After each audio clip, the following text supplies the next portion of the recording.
It was a sight that was almost surreal. Just before 5 o'clock tonight, in the aftermath of a crash landing, a light aircraft wedged into a tree on Dundee's Caird Park Golf Course.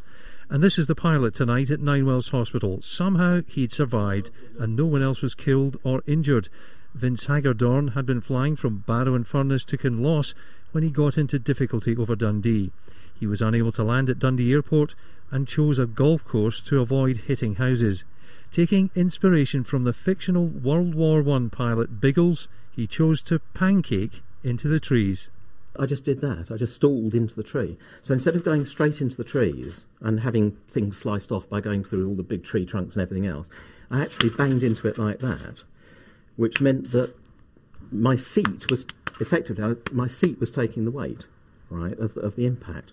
So I wasn't thrown through the windscreen, which I certainly would have been, because I was doing something like 70 knots at impact, just before impact. I wouldn't have been thrown through the windscreen. I wouldn't have been damaged. I wouldn't have fallen 50 feet and all the rest of it. And it's all down to Captain W.E. Johns, who said how Biggles did it. Were you scared? No, not in the slightest. How lucky do you feel? Very lucky, because you can't tell what's going to happen when you hit a tree. This all meant he was able to talk to the emergency services and then get out of the wreckage. Well, we're amazed at where the plane had landed and in the tree and where it was stuck, but equally amazed that the guy was able to speak to us from 50 feet up in that tree and to indicate to us that he was relatively uninjured and conscious and well.